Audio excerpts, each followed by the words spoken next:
ನಮಸ್ಕಾರ ವೀಕ್ಷಕರೇ, ನಿಮ್ಮದೊಂದು ಸಿಗ್ನೇಚರು ಕಣ್ತಪ್ಪಿನಿಂದನೋ ಅಥವಾ ಇಗ್ನೋರೆನ್ಸಿಂದನೋ ಮಾಡಿರುವಂಥ ಒಂದು ಸಿಗ್ನೇಚರು ನಿಮ್ಮ ಪ್ರಾಪರ್ಟಿ ಮೇಲಿರುವಂಥ ಹಕ್ಕನ್ನು ಸಂಪೂರ್ಣವಾಗಿ ತೆಗೆದುಹಾಕ್ಬಿಡ್ಬೋದು. ಹೌದು, ಈ ರೀತಿ ಗೊತ್ತಾಗ್ದಲೇ ಅಥವಾ ಯಾವುದೇ ರೀತಿಯಾಗಿರುವಂಥ ಮೋಸ ಮಾಡಿ ನಿಮ್ಮ ಹಕ್ಕನ್ನು ಯಾರಾದರೂ ಕಿತ್ಕೊಂಡ್ರೆ ಅದನ್ನು ಮತ್ತೆ ವಾಪಸ್ ಪಡ್ಕೋಬೋದಾ ನೀವು? ಈ ರಿಲಿಂಕ್ವಿಶ್ಮೆಂಟ್ ಡೀಡ್ ಅಂದರೆ ಏನು? ನೀವು ಹೇಗೆ ಜಾಗರೂಕರಾಗಿರಬೇಕು ನಿಮ್ಮ ಆಸ್ತಿ ಮೇಲೆ? ಈ ಎಲ್ಲ ವಿಚಾರದ ಬಗ್ಗೆ ನಾನು ಎಕ್ಸ್ಪ್ಲೇನ್ ಮಾಡ್ತಾ ಇದ್ದೀನಿ ಈ ವಿಡಿಯೋದಲ್ಲಿ. ವಿಡಿಯೋನ ಕೊನೆ ತನಕ ನೋಡಿ, ನಿಮಗೊಂದು ಸಾಲಿಡ್ ಲೀಗಲ್ ಇನ್ಫಾರ್ಮೇಷನ್ ಸಿಗುತ್ತೆ. ನೋಡಿ, ಮೊದಲನೇದಾಗಿ ರಿಲಿಂಕ್ವಿಶ್ಮೆಂಟ್ ಡೀಡ್ ಅಂದರೆ ಏನು ಅನ್ನೋದನ್ನು ನೋಡೋಣ. ನೋಡಿ, ಇದು ಹಕ್ಕು ಬಿಡುಗಡೆ ಪತ್ರ ಅಂತ ಹೇಳಿ ಕರಿತೀವಿ. ಇದರ ಅರ್ಥ ಏನು ಅಂತ ಹೇಳಿದ್ರೆ, ಒಬ್ಬ ವ್ಯಕ್ತಿ ತನ್ನ ಆಸ್ತಿ ಹಕ್ಕನ್ನು ಸ್ವಯಂ ಪ್ರೇರಿತವಾಗಿ ಯಾವುದೇ ರೀತಿಯಾಗಿರುವಂಥ ದಬ್ಬಾಳಿಕೆಯಿಂದಾಗಲಿ ಅಥವಾ ಹೆದರಿಕೆಯಿಂದಾಗಲಿ ಅಲ್ದಲೇ ಮತ್ತೊಬ್ಬನಿಗೆ ಬಿಟ್ಕೊಡೋವಂಥದ್ದು.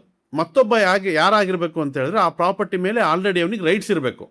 ಅಂಥವನಿಗೆ ಆ ಪ್ರಾಪರ್ಟಿಯನ್ನು ಬಿಟ್ಕೊಡೋದನ್ನು ರಿಲಿಂಕ್ವಿಶ್ಮೆಂಟ್ ಡೀಡ್ ಅಂತ ಹೇಳಿ ಕರಿತೀವಿ. ಎಕ್ಸಾಕ್ಟಾಗಿ ಈ ರಿಲಿಂಕ್ವಿಶ್ಮೆಂಟ್ ಡೀಡ್ ಅಥವಾ ರಿಲೀಸ್ ಡೀಡನ್ನು ಮೆನ್ಷನ್ ಏನು ಮಾಡಿಲ್ಲ ಆ್ಯಕ್ಟ್ನಲ್ಲಿ.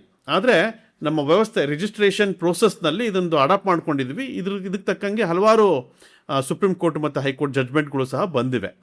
ಸೊ ಆ ಬೇಸಿಸ್ ಮೇಲೆ ರಿಲಿಂಕ್ವಿಶ್ಮೆಂಟ್ ಡೀಡ್ ಏನು ಹೇಗೆ ಅಂತೇಳಿ ಡಿರೈವ್ ಮಾಡ್ಕೊಂಡು ಹೋಗೋವಂಥದ್ದು. ಇದು ಅದಕ್ಕೋಸ್ಕರ ನಿಮ್ಮ ಒಂದು ಪಿತ್ರಾರ್ಜಿತ ಆಸ್ತಿನಲ್ಲಿರುವಂಥ ನಿಮ್ಮ ಶೇರನ್ನು ಬೇರೆಯವರಿಗೆ, ಬೇರೆ ಅಣ್ಣ ತಮ್ಮಂದರಿಗೆ ಬಿಟ್ಕೊಡ್ಲಿಕ್ಕೆ ಮಾಡ್ಕೊಂಡಿರೋಂಥ ಒಂದು ವ್ಯವಸ್ಥೆ ಇದು. ರಿಲೀಸ್ ಡೀಡ್ ಅಂತ ಬೇರೆ ಇದೆ ಮತ್ತು ರಿಲಿಂಕ್ವಿಶ್ಮೆಂಟ್ ಡೀಡ್ ಅಂತ ಬೇರೆ ಇದೆ. ಕೆಲವರು ಎರಡು ಒಂದೇ ಅಂತೇಳಿ ಹೇಳ್ತಾರೆ. ಎರಡಕ್ಕೆ ಸ್ವಲ್ಪ ಮೈನ್ಯೂಟಾಗಿ ಡಿಫ್ರೆನ್ಸ್ ಇರುತ್ತೆ. ರಿಲೀಸ್ ಡೀಡ್ ಅಂತ ಹೇಳಿದ್ರೆ ಒಬ್ಬ ಕೋಶೇರರು, ಅಂದರೆ ಆ ಜಾಯಿಂಟ್ಲಿ ಓನ್ಡ್ ಪ್ರಾಪರ್ಟಿ ಅಂತ ಹೇಳ್ತೀವಿ. ಈಗ ಎರಡು ವ್ಯಕ್ತಿಗಳು ಒಂದೇ ಪ್ರಾಪರ್ಟಿಯನ್ನು ಕೊಂಡ್ಕೊಂಡು ಜಾಯಿಂಟ್ ಓನರ್ಶಿಪ್ಪನ್ನು ಪಡ್ಕೊಂಡಿದ್ರೆ ಅವರು ಕೋಶೇರರ್ಸ್ಗಳಾಗ್ತಾರೆ. ಒಬ್ಬ ಅವನಿಗಿರುವಂಥ ಹಕ್ಕನ್ನು ಮತ್ತೊಬ್ಬನಿಗೆ ಬಿಟ್ಕೊಡ್ಬೇಕು ಅನ್ನೋದಾದರೆ ರಿಲೀಸ್ ಡೀಡ್ನ ಎಕ್ಸಿಕ್ಯೂಟ್ ಮಾಡ್ತಾರೆ. ಅದೇ ಈ ಪಿತ್ರಾರ್ಜಿತ ಆಸ್ತಿ ವಿಚಾರಕ್ಕೆ ಬಂದರೆ, ಹಿಂದೂ ಅನ್ಡಿವೈಡೆಡ್ ಫ್ಯಾಮಿಲಿ ಆಸ್ತಿನಲ್ಲಿ ಪರ್ಸನರ್ ಏನು ಹೇಳ್ತಾರಲ್ಲ, ವಾರಸುದಾರರು ಏನಿರ್ತಾರಲ್ಲ, ಅವರು ತನ್ನ ಪಾಲನ್ನು ಬೇರೆ ವಾರಸುದಾರರಿಗೆ ಬಿಟ್ಕೊಡೋದಾದರೆ ರಿಲಿಂಕ್ವಿಶ್ಮೆಂಟ್ ಡೀಡ್ನ ಎಕ್ಸಿಕ್ಯೂಟ್ ಮಾಡಬೇಕಾಗುತ್ತೆ. ಇದು ಮೈನ್ಯೂಟ್ ಆಗಿರುವಂಥ ಡಿಫ್ರೆನ್ಸು. ಎರಡರ ಕೆಲಸನೂ ಅದೇ, ಆದರೆ ಸಂಬಂಧಗಳು ಬೇರೆ ಬೇರೆ ಅಷ್ಟೇ. ಈ ರಿಲೀಸ್ ಡೀಡ್ನಲ್ಲಿ ಸಂಬಂಧಿಗಳಾಗಿರಲೇಬೇಕು ಅಂತಿಲ್ಲ, ಹೊರಗಿನವ್ರಿಗೂ ಸಹ ರಿಲೀಸ್ ಮಾಡಿಕೊಡ್ಬೋದು ಪ್ರಾಪರ್ಟಿನ. ಆದರೆ ಆ ಪ್ರಾಪರ್ಟಿ ಮೇಲೆ ಮುಂಚೆನೇ ಇಬ್ರಿಗೂ ಹಕ್ಕಿರಬೇಕು. ರಿಲೀಸ್ ಮಾಡ್ತಾ ಇರೋನಿಗೂ ಹಕ್ಕಿರಬೇಕು ಮತ್ತು ಅದನ್ನು ಹಕ್ಕನ್ನು ಪಡ್ಕೊತಾ ಇರೋನಿಗೂ ಹಕ್ಕಿರಬೇಕು ಆ ಪ್ರಾಪರ್ಟಿ ಮೇಲೆ. ಅದು ಇಲ್ಲೂ ಅಪ್ಲೈ ಆಗುತ್ತೆ. ರಿಲಿಂಕ್ವಿಶ್ಮೆಂಟ್ ಡೀಡ್ನಲ್ಲೂ ಸಹ ಅದು ಅಪ್ಲೈ ಆಗುತ್ತೆ. ಯಾರು ಈ ರಿಲಿಂಕ್ವಿಶ್ ಮಾಡ್ತಾ ಇದ್ದಾನಲ್ಲ ಅವನಿಗೂ ಮತ್ತು ಈ ಪ್ರಾಪರ್ಟಿಯ ಹಕ್ಕನ್ನು ಪಡ್ಕೊತಾ ಇದ್ದಾನಲ್ಲ ಅವನಿಗೂ ಸಹ ಆ ಪ್ರಾಪರ್ಟಿ ಮೇಲೆ ಹಕ್ಕಿರಬೇಕು. ಇಬ್ರಿಗೂ ಆ ಪ್ರಾಪರ್ಟಿ ಮೇಲೆ ಹಕ್ಕಿರಬೇಕು. ಆಗ ಮಾತ್ರ ರಿಲಿಂಕ್ವಿಶ್ಮೆಂಟ್ ಡೀಡ್ ಅಥವಾ ರಿಲೀಸ್ ಡೀಡ್ನ ಮಾಡ್ಕೊಡ್ಲಿಕ್ಕೆ ಸಾಧ್ಯ ಆಗೋದು. ರಿಲಿಂಕ್ವಿಶ್ಮೆಂಟ್ ಡೀಡು ಪಿತ್ರಾರ್ಜಿತ ಆಸ್ತಿಗೆ ಅಪ್ಲೈ ಆಗುತ್ತೆ. ರಿಲೀಸ್ ಡೀಡ್ ಯಾವುದೇ ಆಸ್ತಿ ಆದರೂ ಪರವಾಗಿಲ್ಲ ಅಪ್ಲೈ ಆಗುತ್ತೆ. ಆದರೆ ಅದು ಪಿತ್ರಾರ್ಜಿತನೇ ಆಗಿರಬೇಕು ಅಂತೇಳೇನಿಲ್ಲ. ಸೊ ಈ ರೀತಿಯಾಗಿ ಒಂದು ವ್ಯವಸ್ಥೆ ಮಾಡ್ಕೊಂಡಿದ್ದೀವಿ. ಇದಕ್ಕೆ ತಕ್ಕಂಗೆ ಪ್ರಾಪರ್ಟಿಗಳು ತಮ್ಮ ಹಕ್ಕನ್ನು ಬಿಡುಗಡೆ ಮಾಡಿ ಪ್ರಾಪರ್ಟಿ ಟ್ರಾನ್ಸ್ಫರ್ ಆಗ್ತಾ ಬರುತ್ತೆ. ಇನ್ನೊಂದು ಇಂಪಾರ್ಟೆಂಟ್ ವಿಚಾರ ಏನು ಅಂತ ಹೇಳಿದ್ರೆ, 18 ವರ್ಷಕ್ಕಿಂತ ಕೆಳಗಿರೋಂಥ ವ್ಯಕ್ತಿಗೆ ರಿಲೀಸ್ ಡೀಡ್ಗೆ ಸಹಿ ಮಾಡಿದ್ರೆ ಏನಾಗುತ್ತೆ ಅನ್ನೋಂಥದ್ದು. ನೋಡಿ, ಇಂಡಿಯನ್ ಕಾಂಟ್ರಾಕ್ಟ್ ಆಕ್ಟ್ ಪ್ರಕಾರ ಮೈನರು ಯಾವುದೇ ಒಂದು ಕಾಂಟ್ರಾಕ್ಟ್ ಮಾಡಲಿಕ್ಕೆ ಅರ್ಹನಾಗಿರಲ್ಲ. ಅವನು ಸಹಿ ಮಾಡಿದ್ರೆ, ಸಿಗ್ನೇಚರ್ ಮಾಡಿದರೆ ಅದು ಮೊದಲಿನಿಂದನೂ ಅವನಿಗೆ ಮಾಡಲಿಕ್ಕೆ ರಿಲೀಸ್ ಡೀಡ್ ಮಾಡ್ಕೊಳ್ಳೋಕ್ಕೆ ಅಧಿಕಾರನೇ ಇರೋದಿಲ್ಲ. ಫಸ್ಟ್ ಆಫ್ ಆಲ್ ಯಾಕೆ ಅಂತ ಹೇಳಿದ್ರೆ ಅವನು ಮೈನರ್ ಆಗಿರ್ತಾನೆ. ಮೇಜರ್ ಆದರೆ ಮಾತ್ರ ಇದು ಅಪ್ಲೈ ಆಗುತ್ತೆ, ಇಲ್ಲದೇ ಇದ್ದರೆ ಅಪ್ಲೈ ಆಗೋದಿಲ್ಲ. ರಿಲೀಸ್ ಡೀಡೇ ಆಗಲಿ ಅಥವಾ ರಿಲಿಂಕ್ವಿಶ್ಮೆಂಟ್ ಡೀಡೇ ಆಗಲಿ ಮೈನರು ಮಾಡ್ಕೊಡ್ಲಿಕ್ಕೆ ಸಾಧ್ಯ ಇಲ್ಲ ಅಂತೇಳಿ ಹೇಳ್ತಿರೋವಂಥದ್ದು. ಈ ರೀತಿಯಾಗಿರುವಂಥ ಒಂದು ವ್ಯವಸ್ಥೆ ಮಾಡ್ಕೊಂಡಿದ್ದೀವಿ ರಿಲೀಸ್ ಡೀಡ್ ಮಾಡಲಿಕ್ಕೆ. ಇಲ್ಲಿ ಏನಾಗ್ತಾ ಇದೆ ಇತ್ತೀಚಿನ ದಿನಗಳಲ್ಲಿ ಅಂತ ಹೇಳಿದ್ರೆ, ಗೊತ್ತಿಲ್ಲದಲೇ ಅಣ್ಣನೋ ತಮ್ಮನೋ ಹೆಣ್ಮಕ್ಳದ್ದು ಸಿಗ್ನೇಚರ್ ತಗೊಂಡು ಹೋಗ್ಬೇಕಲ್ಲ, ಹಾಗಾಗಿ ಇವ್ರದ್ದೊಂದು ಸಿಗ್ನೇಚರ್ ಹಾಕ್ಸ್ಕೊಂಡ್ಬಿಡ್ತಾನೆ. ಕೆಲವೊಂದು ಟೈಮ್ ಏನಾಗಿದೆ ಅಂತಾರೆ, ಈಗ ಮುಂಚೆ ಆದರೆ ಬರೀ ಸಿಗ್ನೇಚರ್ ಸಾಕಾಗಿತ್ತು, ಈಗ 2004ರಿಂದ ಈಚೆಗೆ ಫೋಟೋ ಬೇಕೇ ಬೇಕು ಡೀಡ್ನಲ್ಲಿ. ಇದು ರಿಲೀಸ್ ಡೀಡು ಸಹ ರಿಜಿಸ್ಟ್ರೇಷನ್ ಆಗಿರಲೇಬೇಕು. ಹಾಗಾಗಿ ಫೋಟೋ ತೆಗೆಯೋದು ಮ್ಯಾಂಡೇಟ್ರಿ ಇರೋದ್ರಿಂದ ರಿಜಿಸ್ಟರ್ ಆಫೀಸಲ್ಲಿ ಫೋಟೋನು ತಗೋಬೇಕು. ಆದರೆ ಈಗೀಗ ಏನಾಗ್ತಾ ಇದೆ ಅಂತ ಹೇಳಿದ್ರೆ, GPA ಮಾಡಿಕೊಡ್ತೀನಿ ಅಂತನೋ, ಏನೋ ಒಂದು ಪ್ರಾಪರ್ಟಿ ಮೇಲೆ ಏನೋ ಸಾಲ ತೆಗಿಬೇಕು, ಲೋನ್ ತೆಗೋಣ, ಹಾಗೆ ಹೀಗೆ ಅಂತ ಹೇಳ್ಕೊಂಡು ಸುಳ್ಳು ಹೇಳಿ ರಿಜಿಸ್ಟರ್ ಆಫೀಸಿಗೆ ಕರ್ಕೊಂಡೋಗಿ ರಿಲೀಸ್ ಡೀಡ್ಗೆ ಸಿಗ್ನೇಚರ್ ಹಾಕ್ಕೊಂಡು ಫೋಟೋ ತೆಗೆಸ್ಕೊಂಡ್ಬಂದಿರುವಂಥ ಸನ್ನಿವೇಶಗಳಿದ್ದಾವೆ. ನನ್ನ ಹತ್ರ ಬಂದಿದೆ, ಅದು ಬೇಕಾದಷ್ಟು ಆ ಥರದ್ದು ಕೇಸ್ಗಳು ನನ್ನ ಹತ್ರ ಬಂದಿದೆ. ಸರ್, ನನಗೆ ಗೊತ್ತೇ ಇಲ್ಲ ರಿಲೀಸ್ ಡೀಡ್ ಮಾಡಿಸಿರೋದು, ನನಗೇನೋ ಬೇರೆ ಲೋನ್ ತೆಗಿಬೇಕು ಅಂತೇಳಿ ಹೇಳಿ ಕರ್ಕೊಂಡೋದ್ರು ನನಗೆ ಯಾವುದೋ ಆಫೀಸ್ಗೆ. ಅಲ್ಲಿ ಕೂತ್ಕೊಂಡ್ವಿ, ಫೋಟೋ ಹೊಡೆದ್ರು. ಫೋಟೋ ಆದಮೇಲೆ ಸಿಗ್ನೇಚರ್ ಹಾಕ್ರಿ ಅಂತ ಹೇಳಿದ್ರು, ಸಿಗ್ನೇಚರ್ ಹಾಕಾಯಿತು. ಇವಾಗ ನೋಡಿದರೆ ಆ ಪ್ರಾಪರ್ಟಿ ನನ್ನ ಕೈ ತಪ್ಪೋಗಿದೆ ಅಂತ ಹೇಳ್ತಾ ಇದ್ದಾರೆ. ನಮಗೆ ಯಾವುದೇ ರೀತಿಯಾಗಿರುವಂಥ ಹಕ್ಕು ಆ ಪ್ರಾಪರ್ಟಿ ಮೇಲೆ ಇಲ್ಲ ಅಂತ ಹೇಳ್ತಾ ಇದ್ದಾರೆ.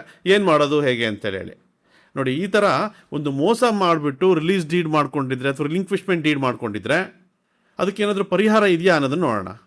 ಸಾಮಾನ್ಯ ಇನ್ ಜನರಲ್ ರೂಲ್ ಏನು ಅಂತ ಹೇಳಿದ್ರೆ, ಒಂದು ಸಲ ನೀವು ರಿಲೀಸ್ ಡೀಡ್ ಅಥವಾ ರಿಲಿಂಕ್ವಿಶ್ಮೆಂಟ್ ಡೀಡ್ ಮಾಡಿಕೊಟ್ರಿ ಅಂತ ಹೇಳಿದ್ರೆ ಅದು ಕಾನೂನುಬದ್ಧವಾಗಿ ನಿಮ್ಮ ಹಕ್ಕು ಇನ್ನೊಬ್ಬರಿಗೆ ಟ್ರಾನ್ಸ್ಫರ್ ಆಗಿ ಹೋಗುತ್ತೆ. ಆದರೆ ಕೆಲವೊಂದು ಗ್ರೌಂಡ್ನಲ್ಲಿ ಈ ರೀತಿ ರಿಲಿಂಕ್ವಿಶ್ ಮಾಡಿದ್ರೂ ಸಹ, ನಿಮಗೆ ಗೊತ್ತಿಲ್ಲದಲೇ ಈ ಥರ ರಿಲಿಂಕ್ವಿಶ್ಮೆಂಟ್ ಮಾಡ್ಕೊಂಡಿದ್ರು ಸಹ ಅದನ್ನ ಆ ಹಕ್ಕನ್ನು ನೀವು ಮತ್ತೆ ವಾಪಸ್ ಪಡಿಬೋದು. ಆದರೆ ಥಿಯರಿಟಿಕಲಿ ಆ ಥರ ಮಾಡ್ಬೋದು, ಆದರೆ ಪ್ರಾಕ್ಟಿಕಲಿ ಇದು ತುಂಬ ಕಷ್ಟದ ಕೆಲಸ.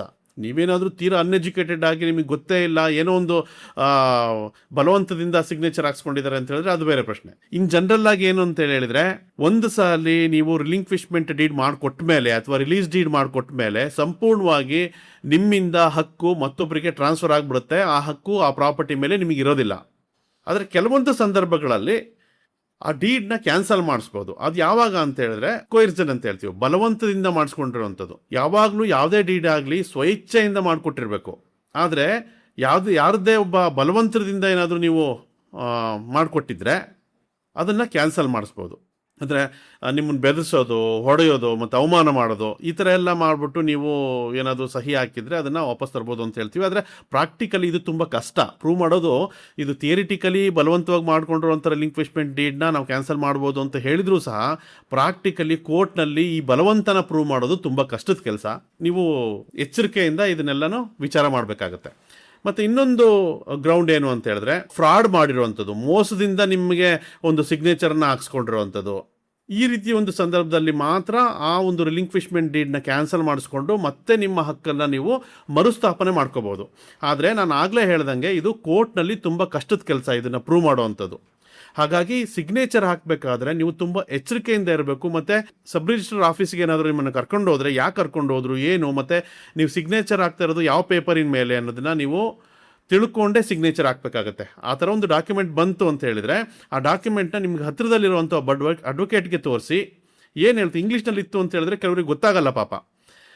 ಸೊ ಅಂಥ ಒಂದು ಸಂದರ್ಭದಲ್ಲಿ ಏನಾಗುತ್ತೆ ಅಂದರೆ, ಮತ್ತು ಲೀಗಲ್ ಟರ್ಮಿನಾಲಜಿಗಳಿರುತ್ತೆ, ನಿಮಗೆ ಗೊತ್ತಾಗದೇ ಇರ್ಬೋದು. ಹಾಗಾಗಿ ನಿಮ್ಮ ಹತ್ತಿರದಲ್ಲಿರುವಂಥ ಒಬ್ಬ ಅಡ್ವೊಕೇಟ್ಗೆ ತೋರಿಸಿ ಆ ಒಂದು ಪತ್ರದ ಮೇಲೆ ಸಿಗ್ನೇಚರ್ ಮಾಡಬೇಕಾ ಬಿಡಬೇಕಾ ಅನ್ನೋದನ್ನು ನೀವು ಡಿಸೈಡ್ ಮಾಡಬೇಕಾಗುತ್ತೆ. ಇಷ್ಟು ಹೇಳಿ ಈ ವಿಡಿಯೋ ಮುಗಿಸ್ತಾ ಇದ್ದೀನಿ. Thank you so much.